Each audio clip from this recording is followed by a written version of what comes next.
All right, this is part 2, Math 7, Unit 7, Lesson 2.2.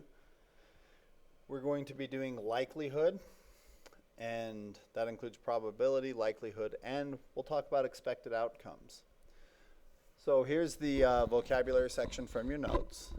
Probability is a number between 0 and 1 inclusive that measures the likelihood that an event will occur. The ratio, it's also the ratio of the number of favorable outcomes to the total number of total outcomes.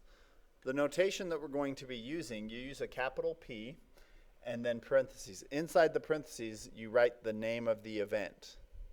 And then that will represent the probability of the event. For example here, the probability that you roll a 6 on a die is 1 out of 6, 16.7%, or 0.167.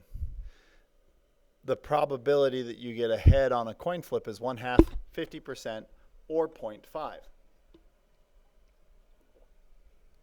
Likelihood. Excuse me. The state of being likely, a continuum of possibilities. We actually explained that in the previous video, and we'll go over it quickly here. Not as much detail, of course. The likelihood of rolling a 6 on a numbered die is unlikely. Flipping heads on a coin is equally likely as unlikely. Okay. Trial. Trial is an experiment done once. The number of trials keeps track of how many times an experiment is performed. For example, if my experiment is to, do not try this at home, but if my experiment was to take a plate and drop it from 12 inches off the floor, and I did that once, that's one trial. If I try it 17 times, that's 17 trials. At some point, it will probably break. So you could do that to calculate the probability of dropping a plate and it breaking. Don't do that, though.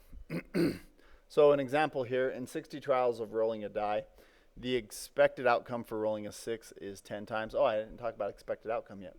Okay, expected outcome. It's the number of times a given outcome is expected to occur for a given number of trials. So if I flip a coin twice, I expect that it will be heads once and tails once. That doesn't mean that's what's going to happen. That's just the expected outcome. Complementary events. We've seen the word complementary before when we talked about complementary angles.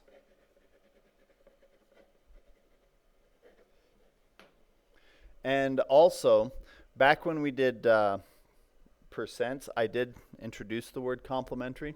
Complementary percents, we talked about things adding up to 100%. Like if you get a 20% discount, you end up paying the complement of that 80%. So complementary probabilities or complementary events are events that do not occur at the same time. Two complementary events cover all possible events by splitting into two sets or events. For example, rolling a 6 and not rolling a 6 are complementary events.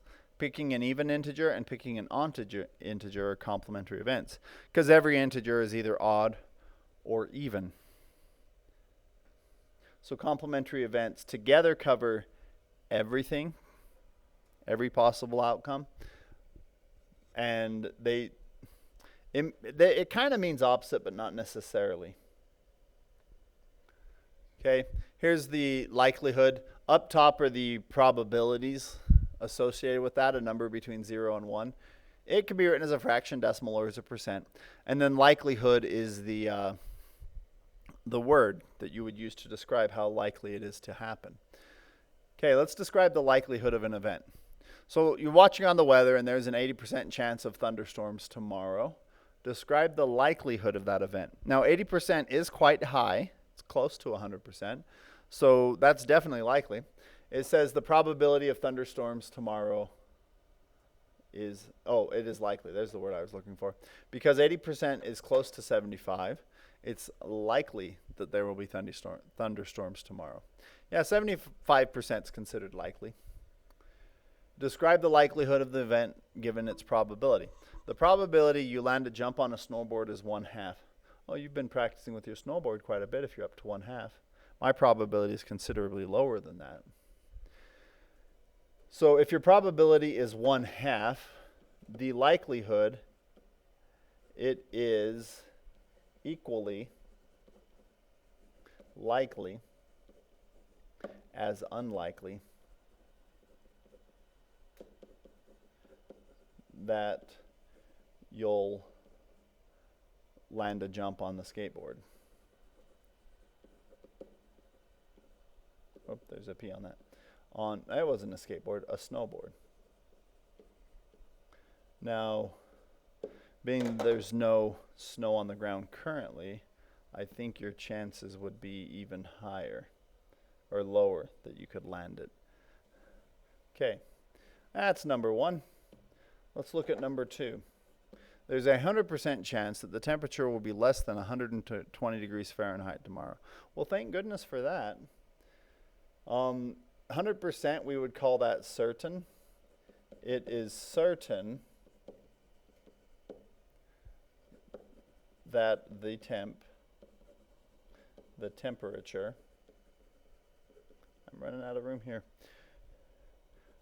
will be less than 120 degrees Fahrenheit tomorrow.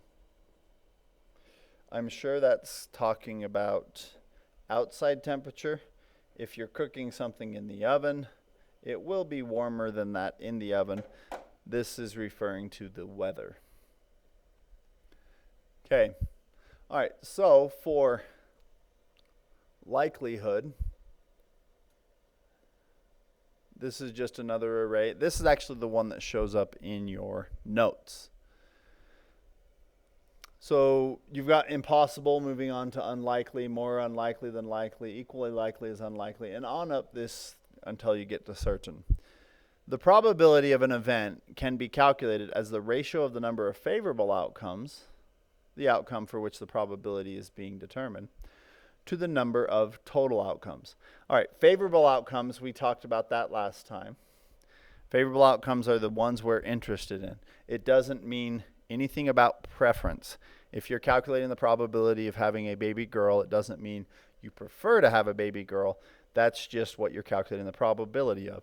So favorable in this case is just referring to what you are interested in calculating the probability of, not that there's a preference. So the probability of an event is the number of favorable outcomes, the number of outcomes in which that event occurs, compared to the total outcomes, the number of outcomes possible. The number of times an outcome is expected to happen, given the number of trials, is called the expected outcome, and it can be determined by multiplying the probability by the number of trials. Expected outcomes, the probability multiplied by the number of trials. And we'll get into examples of all of this. So let's look at example 710. Describe the likelihood of each event. Mary completes 3/4 of her assignments. So since she completes 3/4 of them, if we just randomly pick one assignment and ask, is it likely that she did it? It is, because 3 out of 4 is a 75%. That's likely. It is likely Mary will complete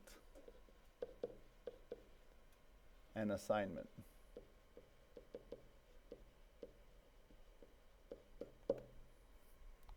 Okay, example 711. There's a 20% chance of snow tomorrow. You know, I think there might actually be. I'd have to look up the weather. Anyway, 20% is kind of low. It's close to 0%, close to 25%. So it is unlikely to snow tomorrow. There is a 100% chance that the sun will rise tomorrow.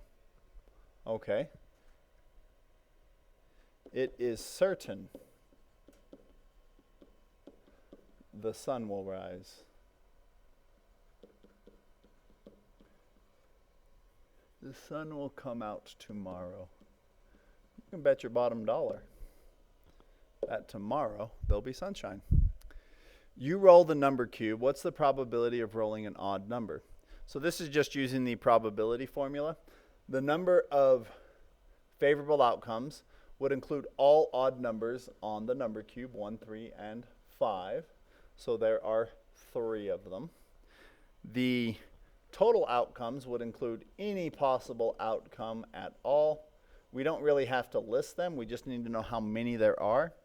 And three odd numbers out of the 6 total possibilities gives us a probability of 1/2, or 50%. Okay. Well, consider a number cube.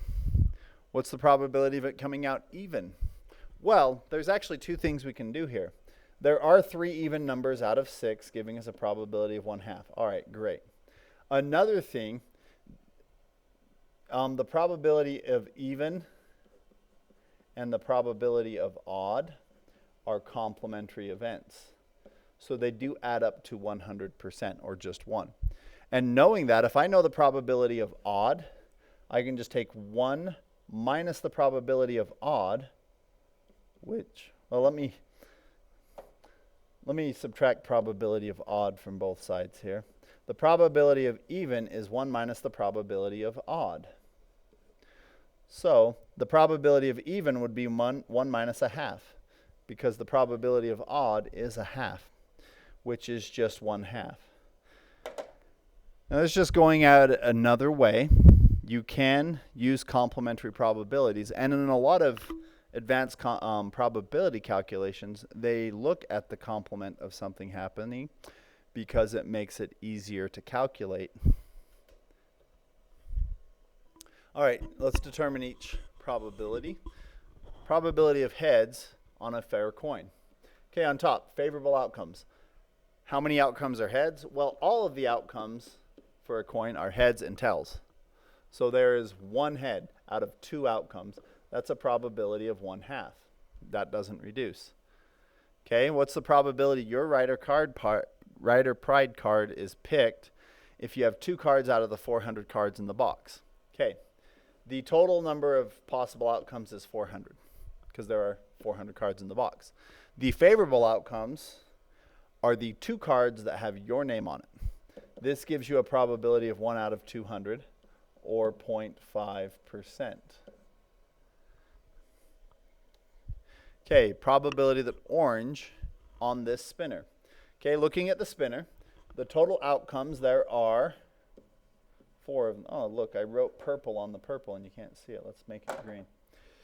There are 4 possible outcomes and only 1 of them is orange. That gives you a probability of 1/4, or 25%. What's the probability of not red? Well, there are 4 total outcomes, and of those, 3 of them are not red.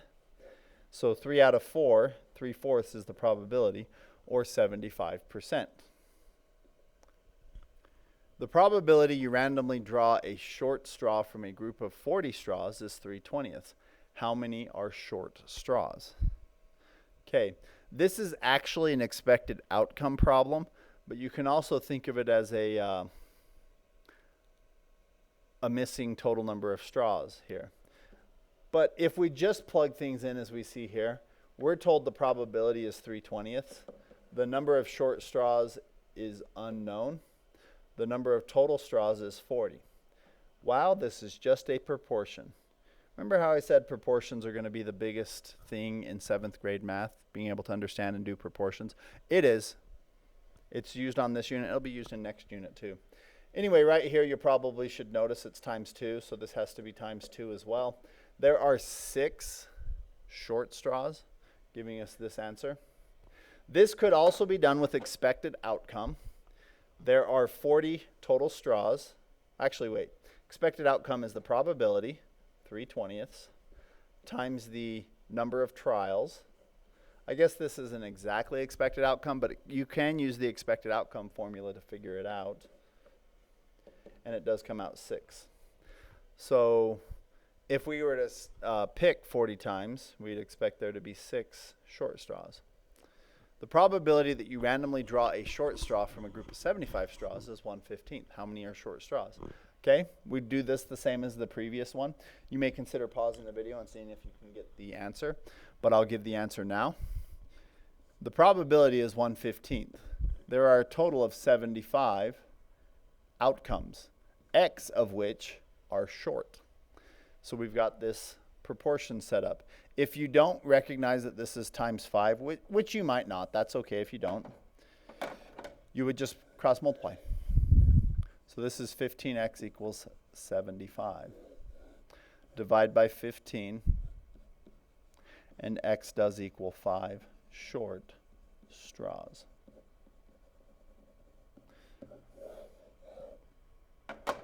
Okay. Examples in the notes. A bag contains 3 red, 5 yellow. I'm going to write these. 3 red marbles, 5 yellow. Yellow is going to be fun. It's going to be hard to see. 6 black marbles.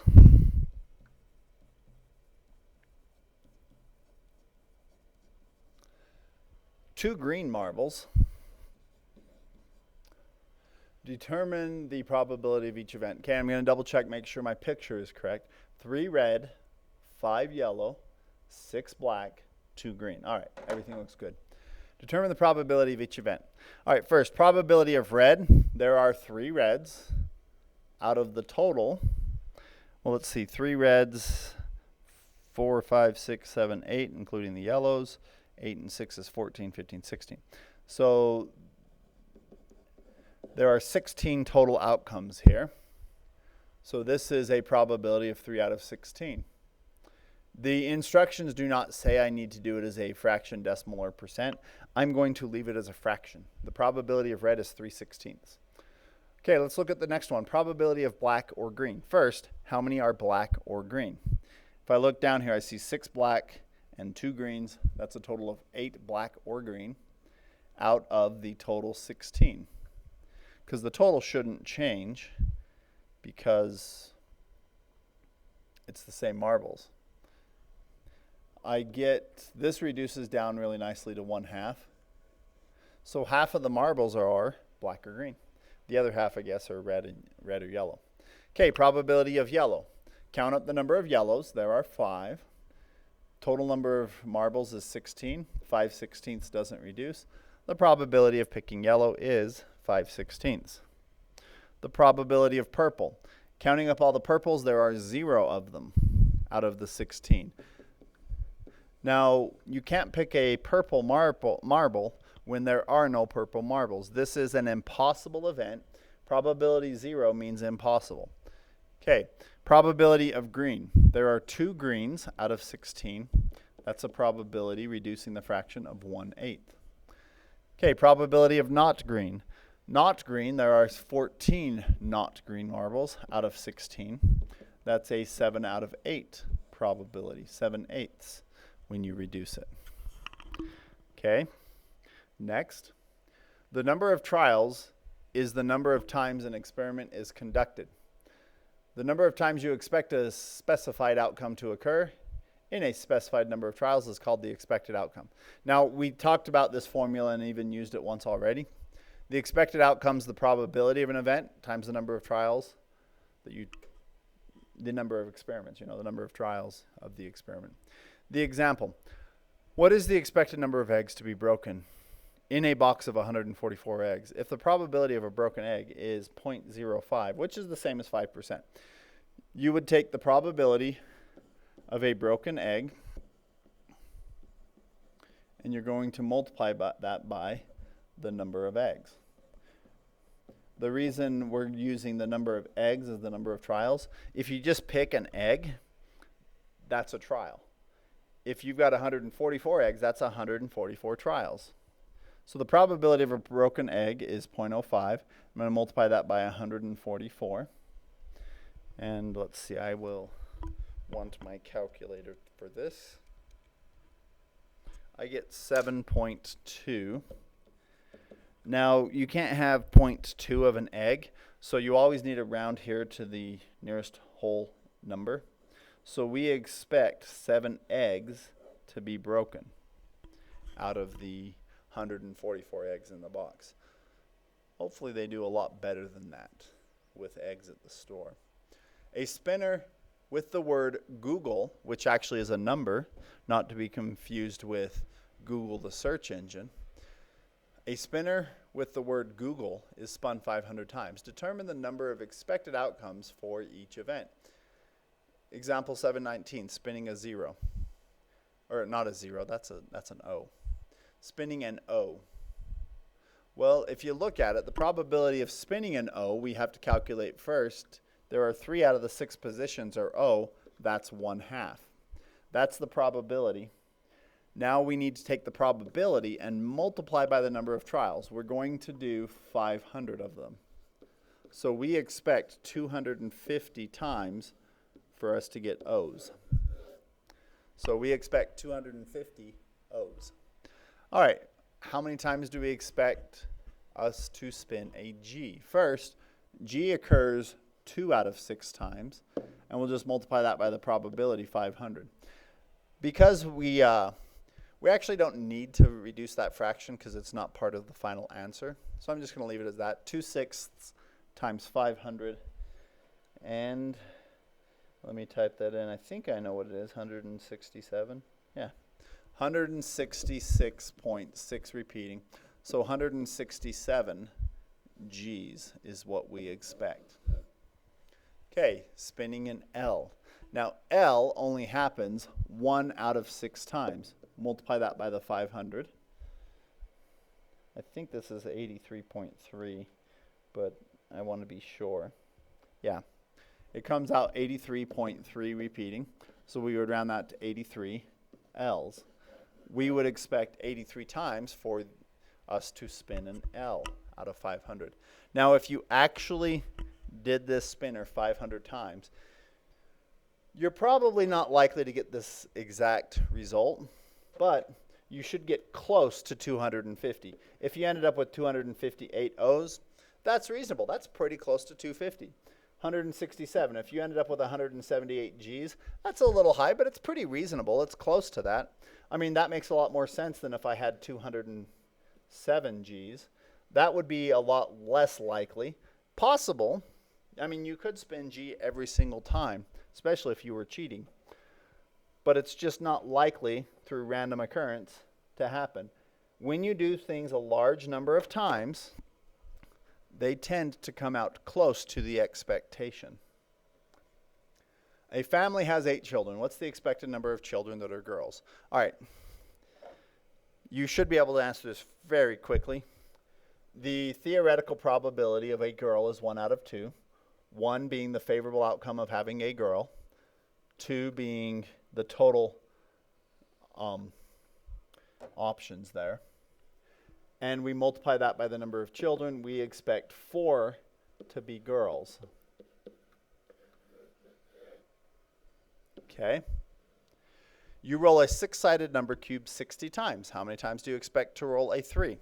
Okay, a 3 happens only once. By the way, a common mistake for students to make here is to take the outcome and use it in place of the number of outcomes. 3 is the outcome, not the number of outcomes. So there's only 1 3 out of 6.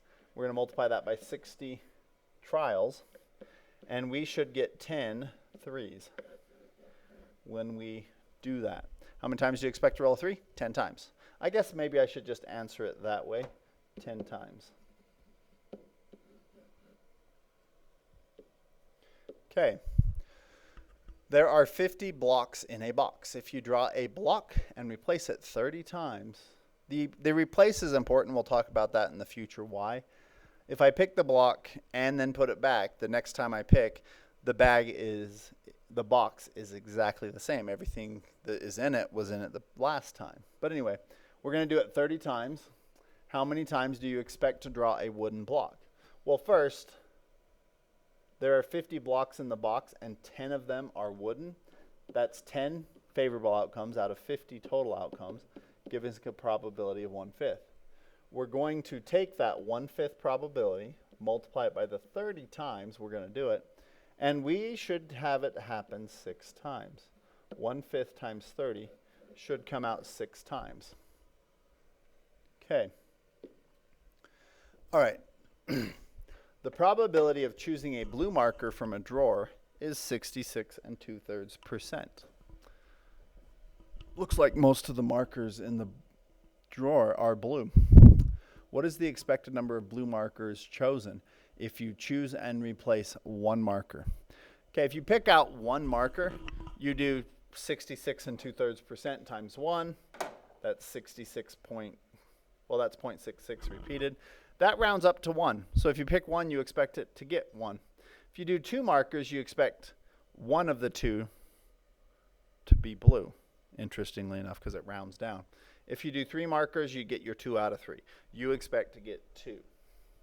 If you try 4 markers, it's probability 0.66 times 4 is 2.6 repeating. That rounds to 3. You would expect out of 4 markers to get 3. Out of 5 markers to get 3. Out of 6 markers, you'd expect 4. And it goes up like that. So what's interesting here, because of rounding, we've got some expectations happening more than others. But rounding will occur. One other interesting example of rounding. If you have one child and the expected probability of having a boy, let's use boy this time, is 1/2, then it's expected out of one child you will have one boy, because 1/2 times 1 is 1/2, and that rounds up to 1. Now the probability of having a girl is the other 1/2. 1/2 times 1 is also 1/2. That rounds up to 1. So out of one child, you're expected to have one girl and one boy. Of course, that's just a product of rounding. That's what happens with rounding. You're not going to end up with one of each. Okay. Please complete your assignment, probability.2. If you have questions, remember to go into the discussion page on Canvas, and you can type those questions, or you can send me an email. Thanks for watching.